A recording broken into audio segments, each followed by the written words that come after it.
Good morning, Rabotai. Welcome to Breakfast in the Class. Breakfast in the Class today is dedicated in celebration in honor of Yonatan Levi becoming a bar mitzvah, Siman Tov, Mabruk to Yonatan, and to Rachel and Hazan Shmuel Levi and family, sponsored by Simon Siman Tov. I heard it was beautiful over Shabbat.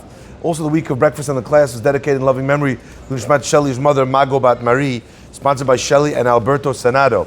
The Breakfast in the Class is also dedicated for the success of the Giat family in loving memory in Nishmat Shim'a Bat Salem Shamen, sponsored by Orit and Yaron Giat, and as well dedicated for the speedy and complete Refuah Shlema of Shaul Ben Esther in honor of the rabbis, sponsored anonymously.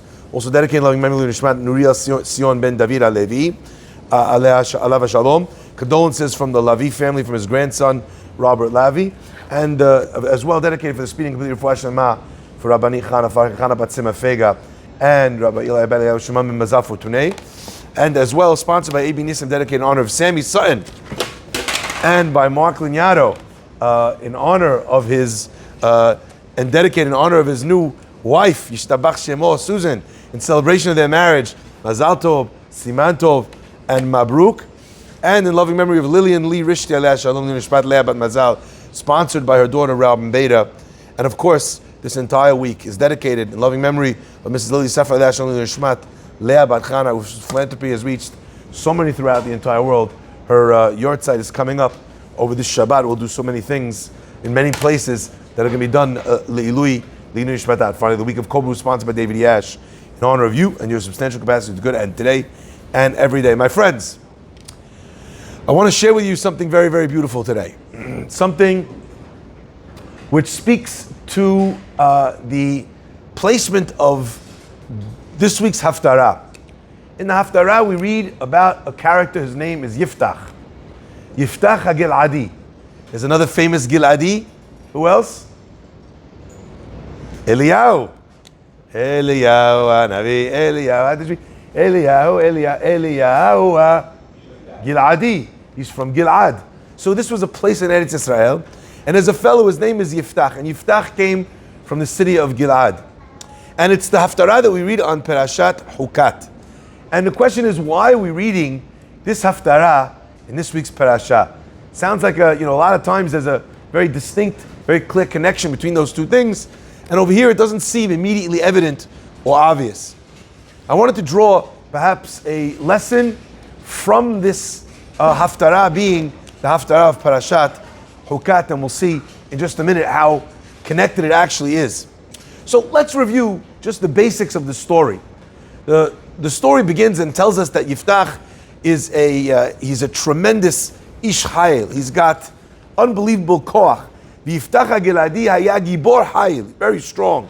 Hu ben Isha Zonah, and he is the son of Isha Zonah.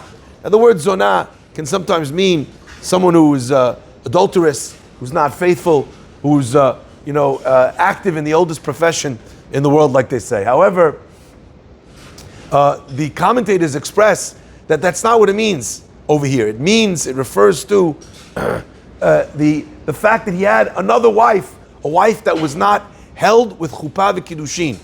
His wife was not with a ketubah. His wife was not his primary wife. According to some opinions, she was his pilegesh. So it was a second wife, or a wife that Yiftach's father had. Now listen to this, because I think that this is wild. Ready for this? He grows up and he's got a bunch of brothers.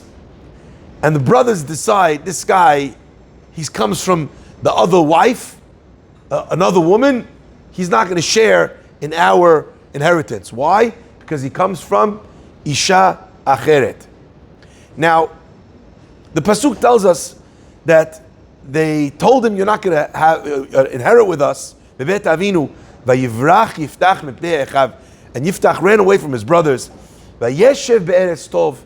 And he settled in this place called the land of Tov, of good. Vayitlakatu el Yiftach anashim rekim. And empty people gathered to Yiftach vayetzeu imo. And they went out with him. They became his crew. They became his people. Now, there's many questions that we should ask on this. The first question is, and this is the way the Mefarashim actually prove that Yiftach's mother was not Isha Zonah in the literal sense, because if the brothers were saying you should not inherit with us, all they needed to say was, you come from someone who's Isha Zonah. How do you know, or how do we know, that you're our father's son? And that's why you shouldn't inherit with us. But they don't say that. They say you're not from our mother. You're from Ben Isha Acheret, another woman. Why would they not have said specifically that there's no claim, we don't know if you're actually really the son of our father? That's not the claim that they use. So you see that they were chasing him away, and it was not al pi halacha. Listen to this is wild, because it's, to me, this is unbelievable. A second question. It tells us that Yiftach ran away. But Yiftach, we know, was someone, as we began, he was Gibor Hayil. He was a mighty warrior. If he was being chased away, and he shouldn't have been, why did Yiftach not just take what was coming to him with strength, chase them away, do it? Why is he running? Not only that, it doesn't say that the brothers, so to speak, chased him away. All they were saying to him was, you're not going to inherit with us. What did he need to run away from that for? Let him just live in town and not inherit, if he was not going to choose to use his might to be able to get what was coming to him. So there's many questions here. He moves to a place called Eretz Tov, strange language. There's a place called the good place, the good land, strange language. And the final question is, it tells us that these people gathered to him, these empty people gathered to him once he'd moved there. What was his appeal only after he moved to Eretz Tov? Why did he not have this appeal when he lived in his original place, where he was living before, in the land of Gilad? All of these questions combine to teach us perhaps a little bit of an interesting narrative. And I want to share with you these words. They come from a sefer called Avodat Yisachar, and he writes something unbelievable. He says as follows. He says, really, this man Yiftach, he should have been able to take this portion. And they were not chasing him away halachically, and they were not excluding him halachically. In fact, Chachamim tell us that this is one of a few instances where the Torah itself tells you, it bears witness on something. One of them is by Yehuda, right? That the children of Tamar were actually from Yehuda. But also over here, it says clearly that Yiftach's father, it tells us that he was the son of his father. So the Torah itself was me'id, was bearing witness that this was his father's son. So it wasn't as if there was a question over here. But why did Yiftach run away? And why did he run away to a land called Tob? Says the Sefer Avodat Yisachar, he says something magnificent. He said, really, all rights were within this man. And you know what? Even without rights, Yiftach had the capacity to go and take what was his with brute strength. But Yiftach understood that this machloket, this war that he could wage, this fighting amongst family, it wasn't worth it. No matter what the prize was, no matter how great the inheritance was, no matter how great this shame was, to fight with his family, with his brothers, Yiftach was not willing to do.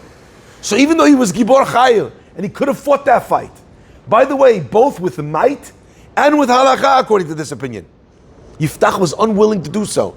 He wanted to run from machloket, like one runs from a fire. And so he did. And he went to a place called Eretz Tob. He went to a good place. And what made it a good place was the fact that Yiftach would constantly, consistently, and perhaps persistently relate and say over, this place, it's good. My life, my lot, what happened to me, my family story, how things unfolded, it's good. Everything he looked at and he said, like we say about Nachumish Gamzu, Gamzu Letoba, everything is for the best. My life is for the best. This story for the best. The brothers I was given for the best.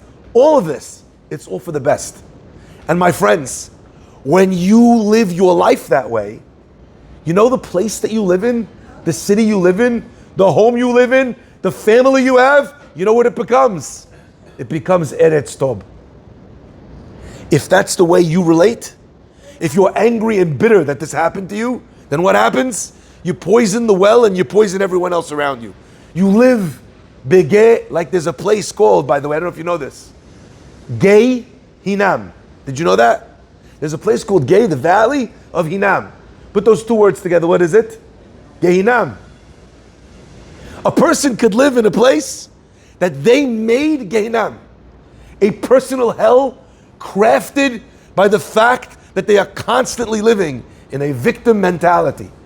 If you think to yourself, we're witnessing this in our cities, in our country, people that talk about the devastation of this, of the fact that we live with this problem or that problem. And you know what? Now you live in a country filled with problems because everything is a problem and everything is wrong and I deserve and I have to have and everything is mine and everyone else is wrong and everyone else is to blame. That's the culture we live in. So you know what? Some people say America's the worst country to live in the world. You know what? First of all, Hazaku Baruch, you're welcome to go. Second of all, you have enough people saying America's the worst place to live in the world. You know what happens? For those people, America becomes the worst place to live in the world. So Yiftach, who by all intents and purposes is ostracized, he's chased away.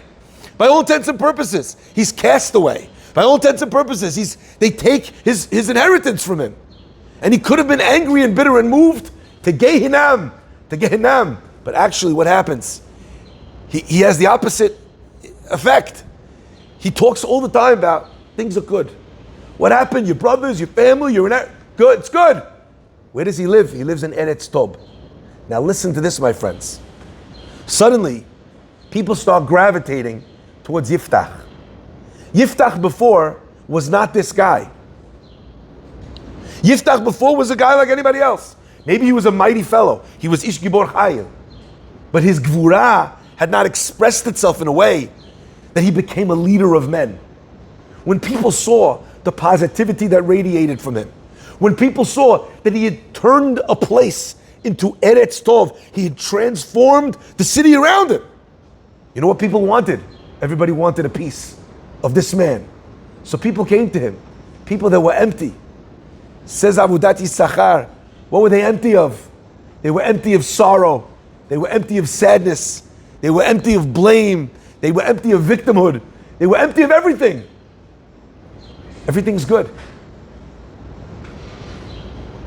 My friends, the end of the story with Yiftach, is nothing short of astonishing.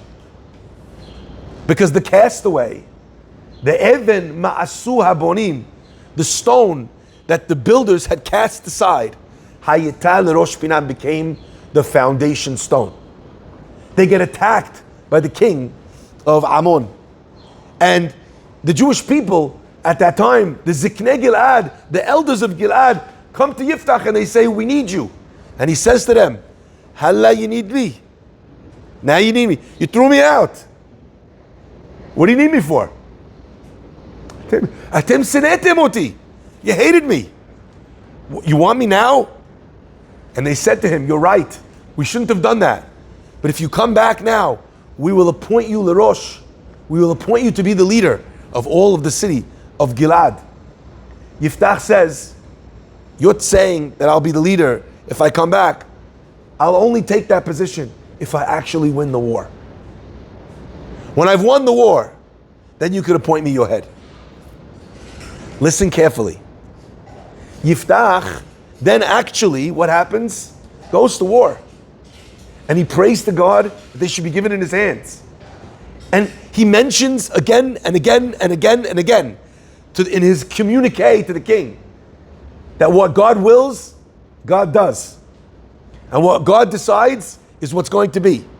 He does not rely on his might. He does not rely on his brains. He does not rely on his friends. He does not rely on his strategy. It's all up to Hashem. And God delivers the king of Ammon, into the hands of Yiftach. And Yiftach makes a promise. He promises that the first thing that comes out the door of his home, he will bring as a sacrifice to God. He wins the war and he comes back, and what comes out of his door, he assumed it would be one of the livestock, what comes out of his door in celebration, says the Pasuk, his one and only daughter. And he promised to bring that as a sacrifice. Crazy. He's won the war. He says to his daughter, he's brokenhearted. He's like, I made a promise. And the promise was for the war that we would win. And we had unbelievable help from heaven. I can't not honor the promise. What should I do? I feel terrible. Commentators say, machloket, exactly what happened with his daughter. One opinion is the daughter said, absolutely, you should honor your promise. One opinion says that he decided that the daughter should dedicate her entire life to being like a nazir, a priestess, if you will, engaging only in tefillah and Torah. She sat by herself on the mountain, became a completely spiritual person, and they would make pilgrimages to visit her 4 times a year, etc., etc. Our rabbis tell us, no children after, right from it, because she was like one of the prophets that like Moshe that separated from his wife. My friends, the rabbis say that Yiftach did something that was incorrect with that. It was wrong, and he should have gone and he should have had his neder revoked. That's not what he meant. Yiftach, he didn't know.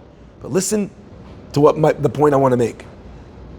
I want to draw for you a strange inference here. Yiftach makes this cheshbon that what comes out is going to be this korban. I want you to see what happens from the beginning of the story to the end of the story.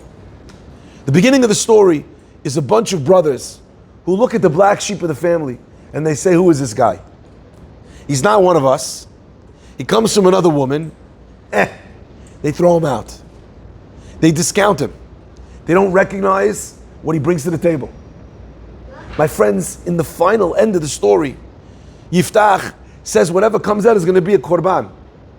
When his daughter walks out, what is Yiftach thinking? He's thinking that this means that God made, just like Avraham and Yitzchak Avinu, that's what this is. My daughter is perfect. My daughter's a korban. My daughter's the highest priest. She's going to be separated for prayer, for whichever way you understand the story. But Yiftach looks at his daughter and he sees utter perfection. He sees someone that is holier than anybody else, whichever way you understand the tragic end of that story. My friends, I want you to see what we are saying in this specific haftarah from this parasha. I want to share with you, there was a young boy whose name was Benayahu. Benayahu was one of 6 kids who lived in Israel. And this young boy, terrible ADHD, hyperactive, running around, always causing trouble because he can't sit still, didn't do well in school because he couldn't focus, all sorts of problems, couldn't listen, couldn't go, caused his parents untold grief. It was very, very hard. This is before they figured out how to deal with kids like this. They didn't know about the treatments. They didn't know about understanding. They just thought he was a wild kid. Anyway, one time, it gets to such a degree where the parents think to themselves, we can't handle him. He's causing chaos in the house, all sorts of problems for the other kids. Maybe we should send him, to military school. That's where they'll straighten him out. We should send him away, boot camp. They're having this conversation Friday night at the Shabbat table after all the kids have gone to sleep, the mother and the father, and they decide, let's have a conversation. After Shabbat, we'll go and talk. You're not going to do something drastic like this, sending him away to military school, to whip him into shape. You're not going to do that unless you go and ask advice. Maybe we'll try and speak to the rabbi. He's a very wise man. He's had a lot of experience. Maybe we'll speak to him. We'll make an appointment to speak to him after Shabbat. Okay? Shabbat passes, but the wife, she doesn't feel so good after Shabbat. And the feeling gets worse and worse until eventually she feels like she's so weak. She's about to pass out and she says to her husband, something's wrong. Something's wrong. Let's go check this out. I don't want to wait. Let's go to the emergency room. Go to the emergency room. They can't figure it out. They take all sorts of scans. And on Sunday, they bring back to this mother, Benayahu's mom, the scans. and she could not believe what she's looking at. The scans reveal that this woman is literally at death's door. The whole house shuts down. Everybody is terrified. Everyone is heartbroken. Everyone's a mess. From one day to the next, this mom, their mother, is diagnosed with a very aggressive form of cancer, is going to need to have all sorts of bone marrow transplant and whatever just to live, never mind to be healthy. Everything is chaos. But the one boy, this black sheep of the family, the ADHD kid Benayahu, who's always bouncing off the walls, he's the one kid that's not crying and that's not losing his mind and that's not depressed. And he starts, little kid, he's young, maybe 11 years old, 12 years old. He starts cooking eggs for the family, looking up recipes, making mac and cheese. That Shabbat, his mom's still in the hospital. The kid decides he's going to go to his grandma, write down the recipe, makes cholent for the family. While everyone is falling apart, Benayahu, this boy, is stepping up like you can't imagine. Preparing the younger kids for school, making sure they have their, and all of a sudden his ADHD, which caused him to be all over the place and to deal with 50 different things at the same time, served to his advantage. And he's packing the lunches, and he's doing everything, and he's making food, and he's taking care of his father, he's making the beds, running off to school, and the mother is hearing report after report from the neighbors. Where does this kid come from? What just happened? All of a sudden, this troublemaker turned into an angel. He's literally the saving grace of your family. You guys would not be surviving without little Benayahu. ADHD Benayahu. Hyperactive Benayahu. My friends, time goes by and then she gets a phone call she never thought she'd ever get. A phone call from the boy's teacher. The teacher says, you know something? I don't know what happened to your child. I know what's going on at home. They prepared us that the boy who was a disaster in school should get 10 times worse because of what he had going on at home with his mother. But the opposite has happened, and suddenly he's applying himself, and suddenly he's studying, and suddenly he's doing homework. I don't know what to say, but I just thought you should know that in all your darkness, you have a shining light, and his name is Benayahu. The mother is in the hospital for weeks and weeks and weeks, and they're doing a drive to find a match for the mother. Everyone in the family gets tested. But there's one boy who's praying more than anything else that he should be the donor that matches. And of course, it's our villain turned hero Benayahu, who becomes a bone marrow transplant match for his own mother. And like a brave little boy, marches into the hospital. And it was a difficult procedure back then. Not like it is now where we have alternate methods. And they extract the bone marrow. And he saves his mother's life. She's in the hospital on a long journey. And it takes almost 3 years until she returns to her health. And she's finally ready to come home for good and to make the Seudat Hoda'ah. And she walks in for the, what she believes is the last look she's ever going to need to look behind her. She walks into the house and there's signs everywhere. And the signs say, welcome home, Mom. Refuah Shlema, Mom. Thank you so much, Mommy. We love you, Mommy. And she's looking around and she's hugging her husband and her kids. But there's one boy that she cannot find, and it's Benayahu. She's looking everywhere. She's looking in his room. He's not there. She's looking in the kitchen. She heard about everything that he'd made. He's not in the kitchen.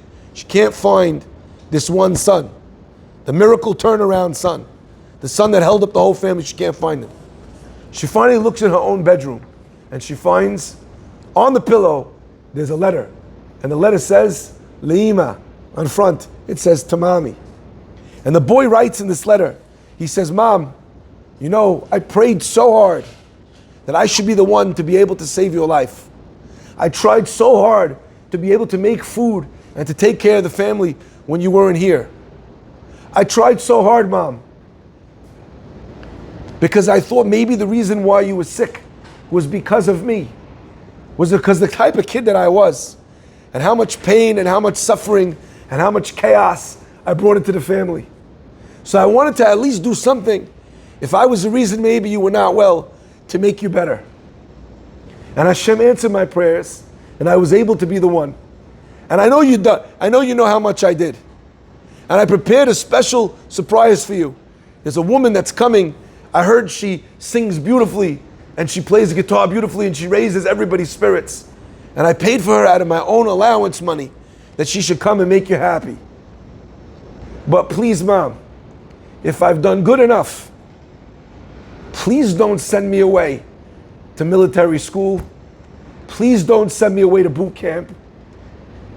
I hope I've shown you that I can be good and that I could do good here from within the house.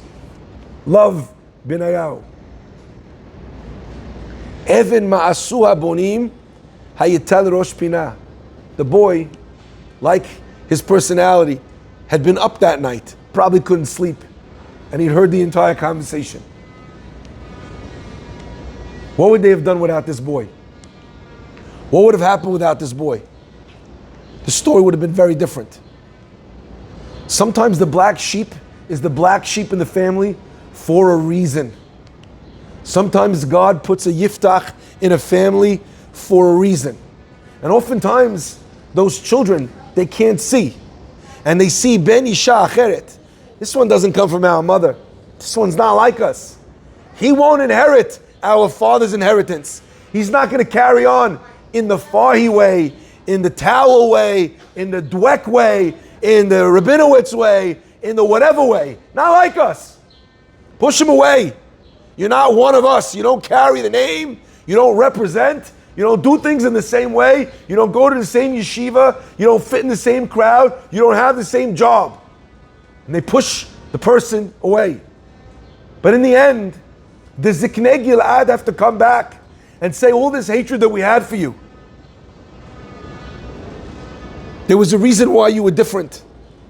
And everything that happened to you, it happened for a reason. So that you could become the leader of men. And you could make a difficult situation into Eretz Tov. And ultimately you'd be able to save not only yourself and your friends, but you'd be able to save us and our family. And do good by us. And you'd be the leader of everything and everyone. The stone that was cast aside, Hayeta lerosh pinah, becomes the foundation stone. My friends, you want to know why Yiftach's story is here? You want to know why specifically in Parshat Chukat? Because what is the Chukah? What is the unknowable law? The unknowable law is the law of the red calf, the red heifer. Where the tahor is tameh. Where the one that was pure, who sprinkles, he becomes impure. And the impure one, he becomes tahor. Because you got it all wrong. The one you threw away, he was the one you're going to need more than anyone else. My friends, is there ever a haftarah more appropriate to Chukat, tahor tameh, tameh tahor, as the story of Yiftach HaGilad? My friends, love your children. Love your siblings. Love people in your community. There's lots of ways that people can be different than you. It doesn't mean that they're worse than you. Ultimately, you might find that that black sheep was exactly what you needed in order to be able to survive. May Hashem bless us. Yiftach means not just his name, it means Liftoah. Hashem should open. Hashem should open our eyes, and Hashem should open our hearts. And please God, we'll see, like the Jewish people saw, before it gets too late. And while there's still a chance to be able to have that child on board and together with us. Be'ezat Hashem, Hashem should show us nahat from all of our kids. Baruch Adonai Le'olam.